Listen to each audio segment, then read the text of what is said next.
अस्सलाम वालेकुम वरहमतुल्लाहि वबरकातुहू।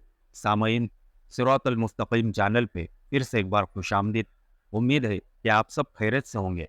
आपसे गुजारिश है कि अगर आप इस चैनल पे नए हैं तो चैनल को सब्सक्राइब करें, ऑडियो को लाइक करें, ज़्यादा से ज़्यादा शेयर करें और बेल आइकॉन पे क्लिक करें ताकि आपको नए ऑडियो की नोटिफिकेशन मिलती रहे।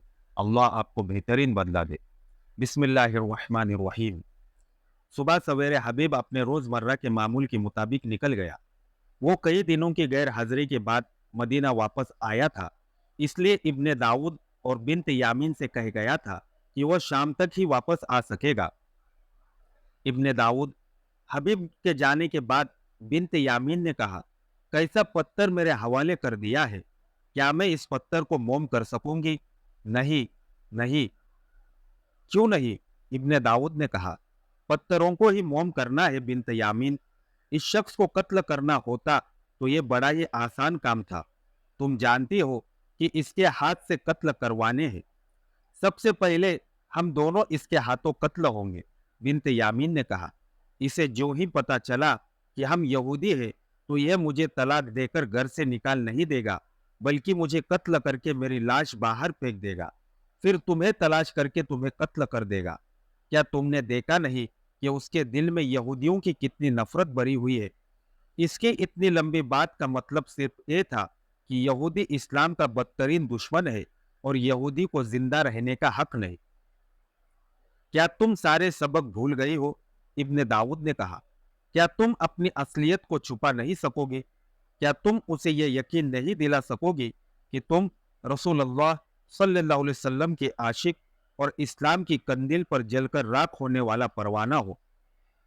यह यकीन दिलाना तो मैंने शुरू कर दिया है। बिन्त यामीन ने कहा, क्या मैंने उसे कहा नहीं था कि मुझे जिहाद पर जाने का बहुत शौक है? तुम अक्ल और होश ठिकाने रखकर इस घर में रहो। इब्ने दाऊद ने कहा, जितने दिन इसके पास अकेले हो इसे शीशे में उतारने की कोशिश करो। खुदा ने तुम्हें हुस्न दिया है, हमने तुम्हें हुस्न के इस्तेमाल के तरीके सिखाए हैं। इसकी दो बीवियां हैं, एक बीवी गांव में बीमार पड़ी है और दूसरी को यह उसकी तीमारदारी के लिए उसके पास छोड़ आया है। इस तन्हाई से फायदा उठाओ और इस पर जादू की तरह गालिब आ जाओ। और तुम क्या करोगे? बिन्त यामीन ने पूछा। जरूरी नहीं कि मैं तुम्हें तफसील से बताऊं कि मैं क्या करूंगा। इब्ने दाऊद ने कहा, मेरा काम मुझ तक रहने दो। तुम हर वक्त यह उसूल सामने रखो कि हम यहूदी हैं और हमारा हर कौल और हर फेल यहूदियों के लिए वक्फ है। एक बात तुम्हें बता दो, यह तुम्हें पहले भी बताई जा चुकी है। वो ये है कि नया खलीफा उमर रज़ियल्लाहु अन्हु फारस के खिलाफ लश्कर भेजना चाहता है, लेकिन यहाँ के मुसलमान फारसियों से खाइफ है और आगे नहीं आ रहे हैं। खाइफ क्यों है? बिन्त यामीन ने पूछा। मुख्तलिफ लोगों ने मुख्तलिफ वजूहात पैदा कर रखी है। इब्ने दाऊद ने कहा, जंगी उमूर और मसाइल को समझने वाले कहते हैं कि हम इराक और शाम के महाज पर लड़ रहे हैं और वहां रूमी इतना सख्त मुकाबला कर रहे हैं कि मुसलमानों को दुश्वारियां पेश आ रही है। यह मुसलमान है और ये पसपाई को बहुत बड़ी जिल्लत समझते हैं। उनकी जगह किसी और कौम की फौज होती तो वो कुछ अरसा पहले पसपा हो चुकी होती। दानिशमंद मुसलमान कहते हैं कि इन हालात में एक और महाज नहीं खोलना चाहिए। फारसी रोमियो जैसी बहुत बड़ी जंगी ताकत है। यह तो दानिशमंदों की राय है, जो बिल्कुल सही है, लेकिन आम मुसलमानों को यह बताया गया है कि फारसी रोमियों से ज्यादा ताकतवर और खौफनाक है। मुसलमानों ने फारसियों से लड़ाइयाँ लड़ी है और हर लड़ाई में फतह हासिल की है, लेकिन उनका जानी नुकसान बहुत ज्यादा हुआ है। जो जख्मी उन लड़ाइयों में से आए हैं वो बड़ी खौफनाक बातें सुनाते हैं।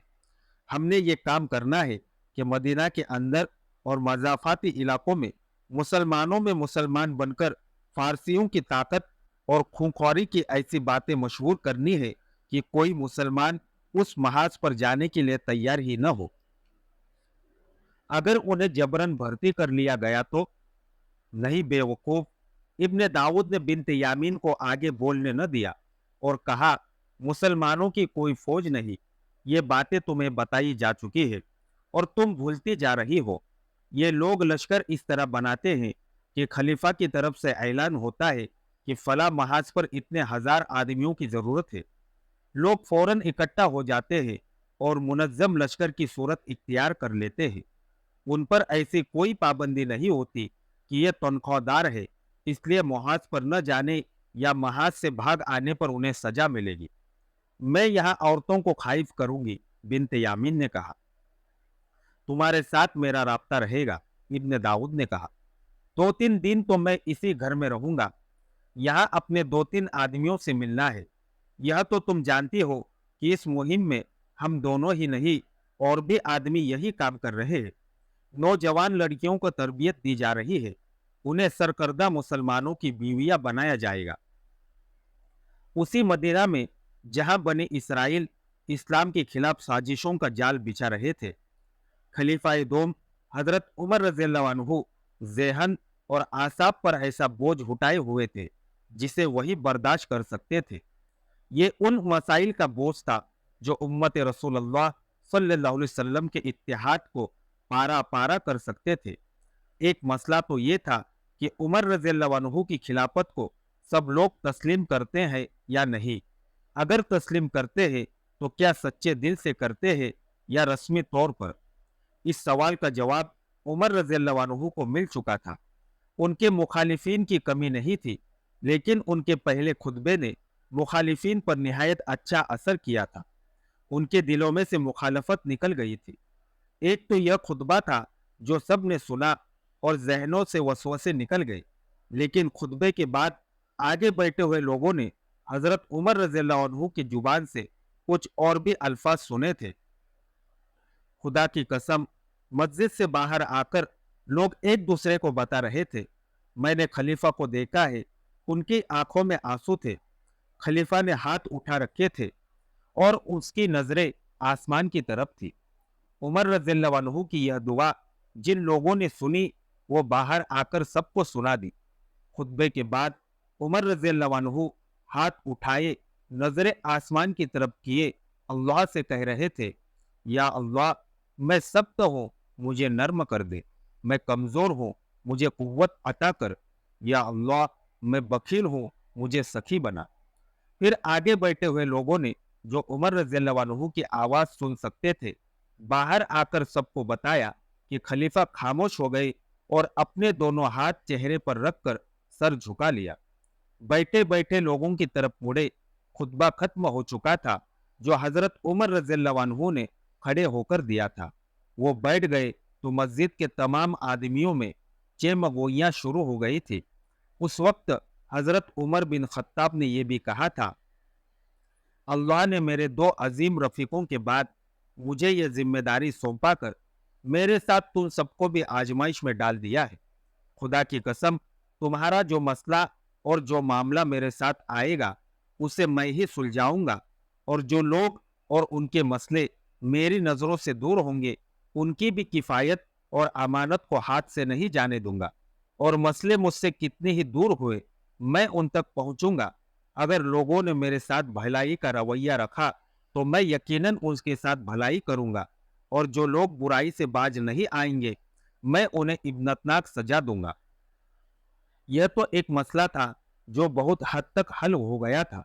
لوگوں نے مسجد سے باہر آ کر خلیفہ عمر رضی اللہ عنہ کی یہ باتیں سنی جو وہ ان کی زبان سے نہیں سن سکے تھے، تو ان کے دلوں میں کچھ مخالفت باقی رہ گئی تھی۔ انہوں نے بھی اپنے دل صاف کر لیے اور عمر رضی اللہ عنہ کی خلافت کو دل و جان سے تسلیم کر لیا۔ دوسرا مسئلہ جو پہلے بیان ہو چکا ہے وہ محاذوں کا تھا۔ شام کے محاذ پر رومیوں نے قدم جما لیے تھے اور مسلمانوں کی پوزیشن کمزور ہو گئی تھی۔ سب سے بڑی دشواری یہ پیش آ رہی تھی کہ رومیوں کے مقابلے میں مسلمانوں کی نفریں بہت تھوڑی تھی۔ رومیوں نے ایک نامور جنرل ہرقل نے بے انداز لشکر اکٹھا کر لیا تھا۔ ادھر طارق کے نامور سپہ سالار ابو عبیدہ رضی اللہ عنہ، عمر بن عمرو بن عاص رضی اللہ عنہ، یزید بن ابو سفیان رضی اللہ عنہ، مثنہ بن حارثہ رضی اللہ عنہ اور خالد بن ولید رضی اللہ عنہ موجود تھے، جنہوں نے کئی مارکوں میں رومیوں کے پاؤں اکھاڑ دیے تھے، لیکن نفری کی کمی پریشان کرنے لگی تھی۔ خلیفہ اول हजरत अबू बकर रज़ियल्लाहु अन्हु अभी जिंदा थे तो महाज से मुसन्ना बिन हारिसा मदीना आए और खलीफा को महाज की सूरत हाल से आगाह करके दरख्वास्त की कि कुमक की जरूरत इतनी शदीद हो गई है कि इसके बगैर फतह मुमकिन नहीं रही। मुसन्ना उस वक्त अबू बकर रज़ियल्लाहु अन्हु के यहाँ पहुंचा था जब वह बिस्तर मर्ग पर थे। उन्होंने उसी वक्त हजरत उमर रज़ियल्लाहु अन्हु को बुलाया। इब्ने खत्ताब अबू बकर रज़ियल्लाहु अन्हु ने नहीब से आवाज में कहा, इब्ने हारिसा मदद मांगने आया है। यह जो कहता है ऐसा ही करो और उसे फौरन मदद देकर महाज को वापस भेज दो। अगर मैं इस दौरान फौत हो जाऊं तो ये मेरी वसीयत है कि महाज को कुमक भेजने में कोई रुकावट न हो। उसी शाम या एक दो रोज बाद अबू बकर रज़ियल्लाहु अन्हु फौत हो गए। उनकी वसीयत उमर रज़ियल्लाहु अन्हु के सीने पर लिखी हुई थी।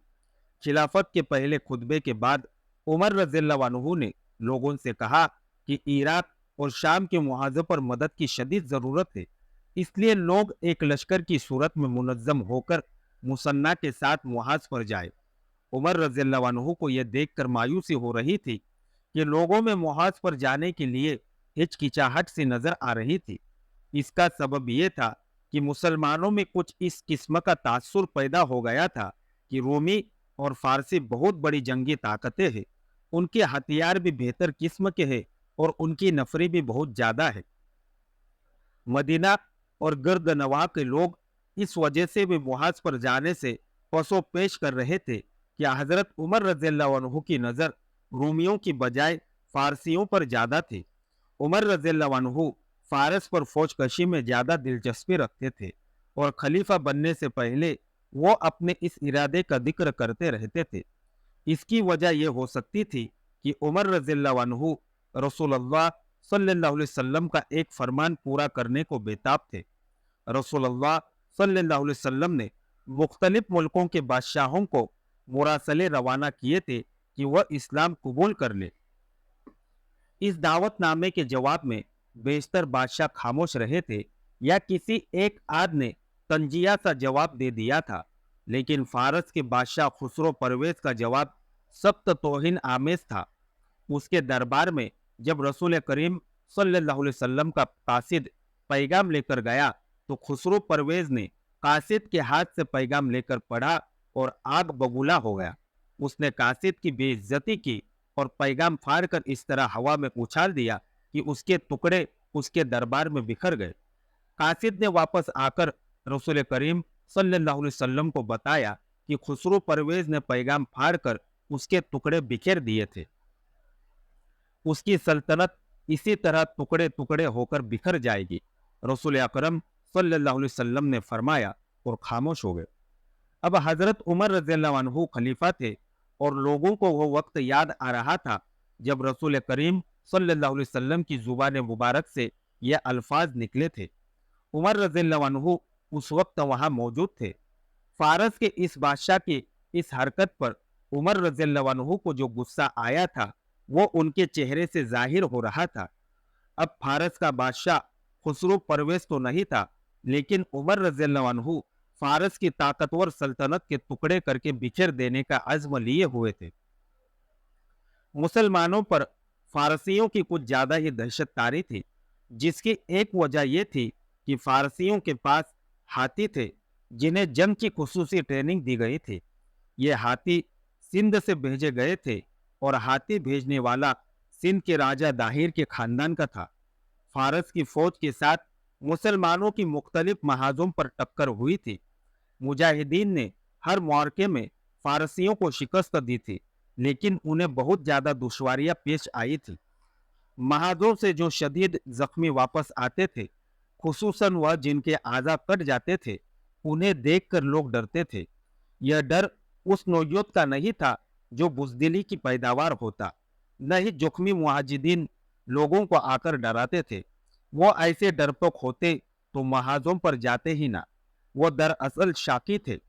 शिकवा ये था कि अपनी नफरी बहुत कम थी और बैक वक्त दो बहुत ही ताकतवर बादशाहियों से जंग शुरू कर दी गई। वो कहते थे कि पहले एक को खत्म करके फिर दूसरे के साथ नबर्द आजमाई की जाती। मौर्रिक جس میں مصر کے محمد حسنین ہیکل خصوصی طور پر قابل ذکر ہے۔ لکھتے ہیں کہ جب حضرت عمر رضی اللہ عنہ ظہر کی نماز کے بعد باہر نکلے تو لوگوں کا ہجوم تھا۔ عمر رضی اللہ عنہ نے ایک بار پھر کہا کہ رفیق رسول اور خلیفہ اول کی وصیت کا احترام کرے اور مثنہ بن حارثہ کو مایوس واپس نہ جانے دے۔ محاذوں کے حالات تشویشناک ہوتے جا رہے ہیں۔ مورخ لکھتے ہیں کہ ہجوم پر سناٹا طاری ہو گیا اور لوگ ایک دوسرے کے منہ کی طرف دیکھنے لگے۔ لوگوں نے خسر فسر شروع کر دی اور کچھ ایسی آوازیں بھی سنائی دی، جس مصیبت میں ہمارے بھائی گرفتار ہے، کیا یہ ضروری ہے کہ ہم بھی اسی مصیبت میں جا پھنسے؟ روایت ہے کہ حضرت عمر رضی اللہ عنہ کو وہ وقت یاد آیا جب حضرت ابو بکر رضی اللہ عنہ نے لوگوں کو شام پر لشکر کشی کی دعوت دی تھی تو قبیلوں کے سربراہوں پر ایسے ہی خاموشی طاری ہو گئی تھی۔ اے مسلمانوں، حضرت عمر رضی اللہ عنہ نے انہیں یوں خاموش دیکھا تو گرج کر بولے، ہو کیا گیا ہے تمہیں؟ خلیفۃ الرسول کو تم جواب کیوں نہیں دیتے؟ یہ تمہیں اس جہاد کی طرف بلا رہے جو مسلمان کی زندگی ہے اور جس میں موت ابدی زندگی ہے۔ تب مسلمان آگے بڑھے اور دعوت جہاد پر لبیک کہا تھا۔ اب وہی صورتحال عمر رضی اللہ عنہ کی خلافت کے آغاز میں ہی پیدا ہو گئی تھی۔ عمر رضی اللہ عنہ پریشانی کے عالم میں اپنے گھر چلے گئے۔ حضرت عمر رضی اللہ عنہ نے وہ رات بھی جاگتے گزار دی۔ وہ اسی سوچ میں گلتا وہ پیچا رہے اور اس پریشانی سے نجات حاصل کرنے کے طریقے سوچتے رہے۔ انہیں پریشانی یہ دیکھ کر ہو رہی تھی کہ سرکردہ افراد جو قائدین کا درجہ رکھتے تھے وہ گومگو کی کیفیت میں مبتلا تھے۔ ظاہر ہے کہ قبیلوں کے قائد کسی کام میں پسو پیش کرنے لگے تو عوام آگے آنے کی بجائے 10 قدم پیچھے ہٹ جاتی ہے۔ صبح عمر رضی اللہ عنہ نماز کے لیے مسجد میں گئے، امامت کے فرائض سر انجام دیے اور بیعت کا سلسلہ شروع ہو گیا۔ لوگوں کا ایک ہجوم تھا جو بیعت کرنے کے لیے عمر آیا تھا، اس میں کمی کی بجائے اضافہ ہو رہا تھا۔ عمر رضی اللہ عنہ نے مسجد میں کھانا کھایا اور ظہر کی نماز کا وقت ہو گیا۔ عمر رضی اللہ عنہ نے امامت کرائی اور نماز سے فارغ ہوتے ہی اٹھ کھڑے ہوئے۔ اے لوگوں، عمر رضی اللہ عنہ نے بلند آواز میں کہا، اللہ تم پر کرم کرے۔ میں خلیفہ کی حیثیت سے پہلا حکم یہ جاری کرتا ہوں کہ جن مرتدین کو تم نے غلام اور لونڈیا بنا کے رکھا ہوا ہے انہیں آزاد کر کے ان کے رشتہ داروں کے حوالے کر دو۔ میں اسے بہت برا سمجھوں گا کہ مسلمانوں میں غلامی کی رسم جڑ پکڑ لے۔ اللہ نے ہر انسان کو آزاد پیدا کیا ہے۔ یہ حکم لوگوں کے لیے غیر متوقع تھا اور غیر معمولی طور پر ضرورت مندانہ۔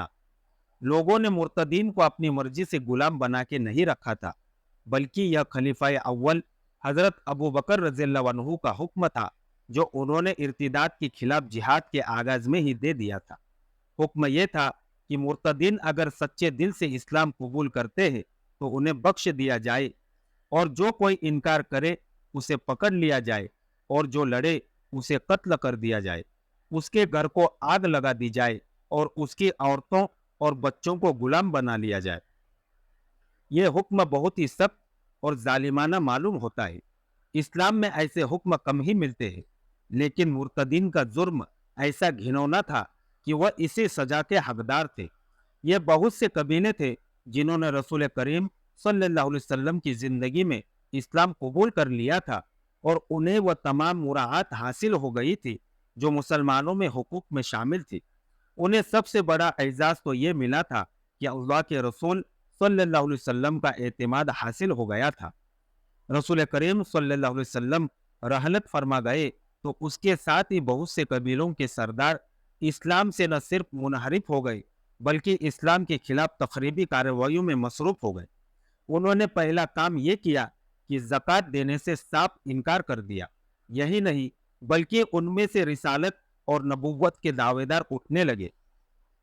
خلیفہ اول حضرت ابو بکر رضی اللہ عنہ زکوٰۃ کے معاملے میں بہت ہی سخت تھے۔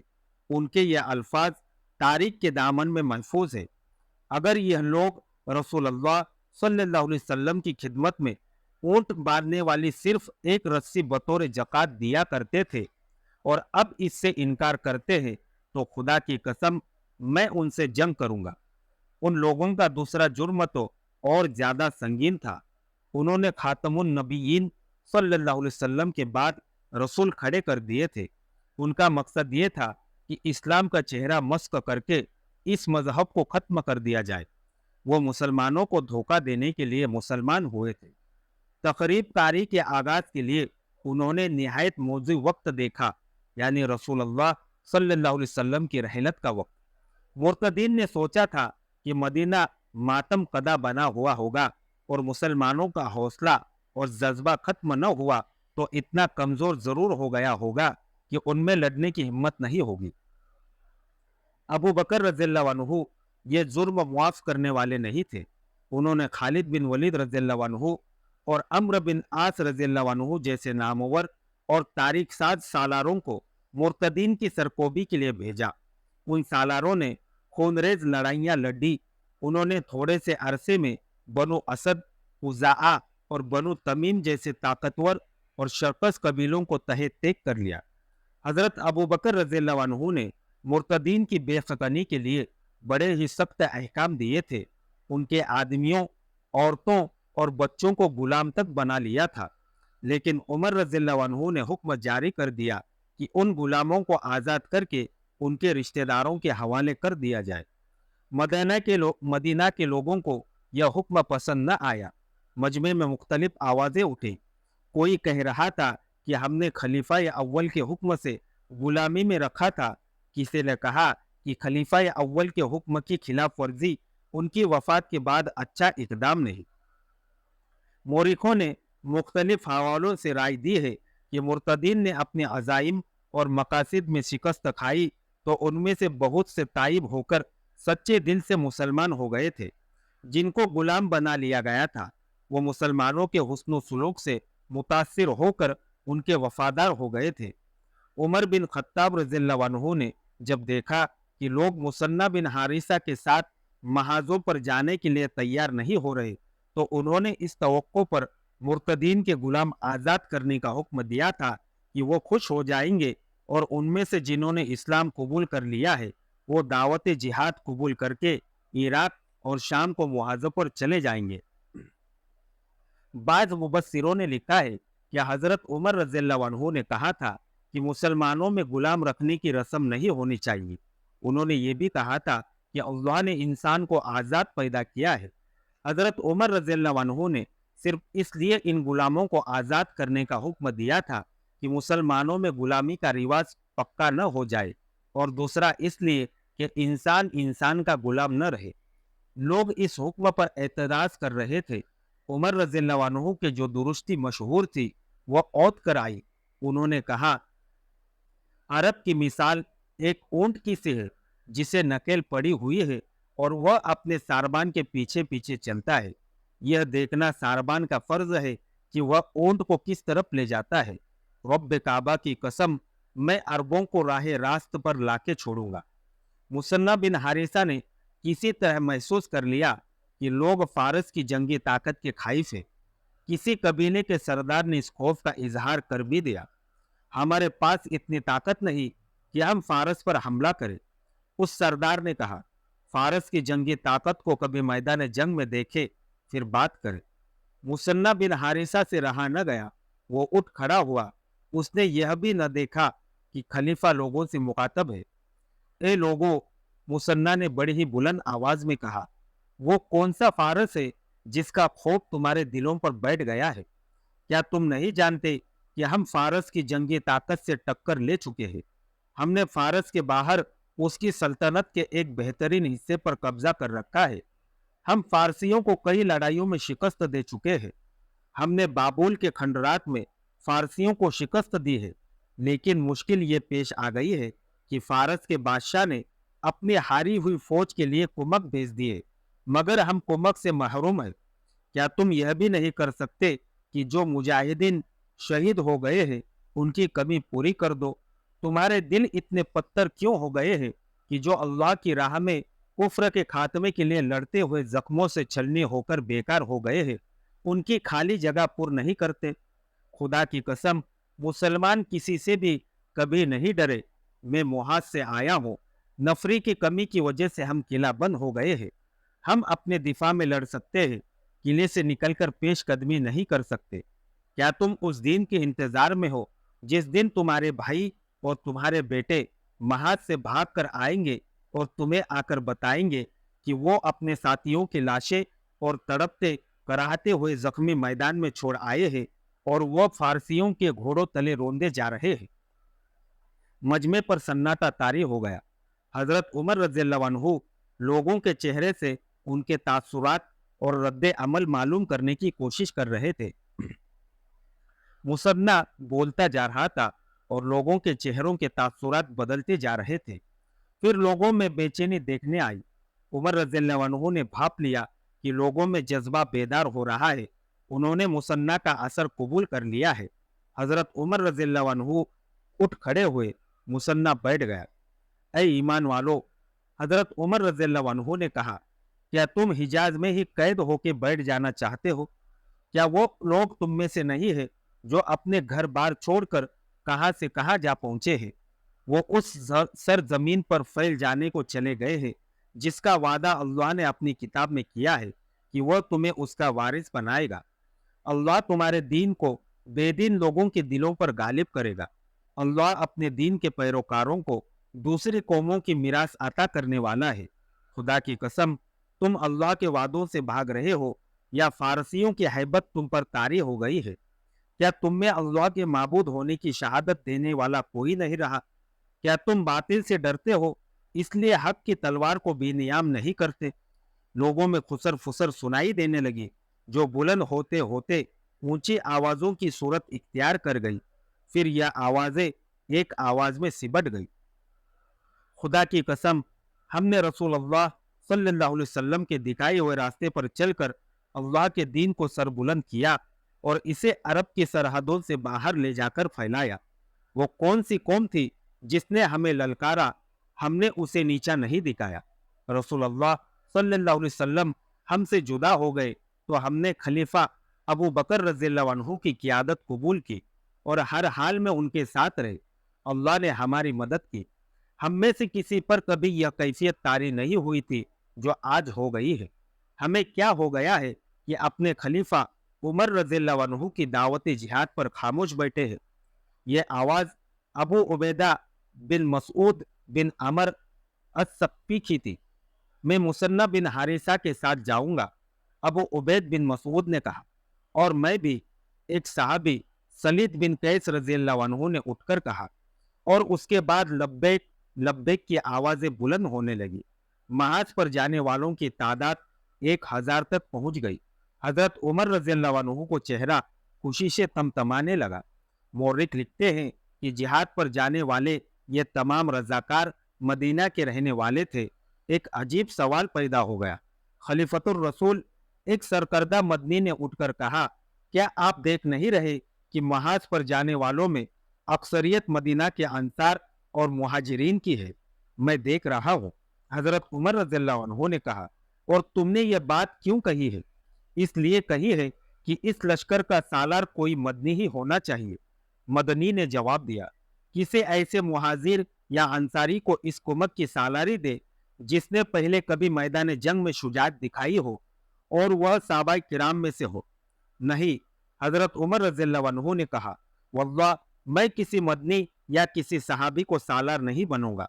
अल्लाह ने तुम्हें सरबुलंदी इसलिए अता फरमाई थी कि तुमने दीन के दुश्मनों के सर कुचलने के लिए हिम्मत और शुजात के जौहर दिखाए थे। मगर मैं 3 दिनों से देख रहा हूं कि तुम्हारे चेहरों पर बुज़दिलें लिखी हुई थी। तुम दुश्मन के सामने जाने से डर रहे थे। तो क्या सालारी और इमारत के लिए उस शख्स ने बरतरी हासिल नहीं कर ली जो अपने दीन की हिफाजत और फरोग के लिए सबसे पहले आगे आया? खुदा की कसम, इस लश्कर का आमिर यही शख्स होगा। अबू उबैद, उठो, मैंने तुम्हें इस लश्कर का अमीर मुकर्रर किया जो मुसन्ना बिन हारिस के साथ जा रहा है। आज के लिए इतना ही काफ़ी है। अगली दास्तान जानने के लिए हमारे साथ जुड़े रहिए और इस ऑडियो को ज़्यादा से ज़्यादा शेयर करना ना भूलें। दुआ की गुजारिश। अस्सलामु अलैकुम व रहमतुल्लाहि व बरकातुहू।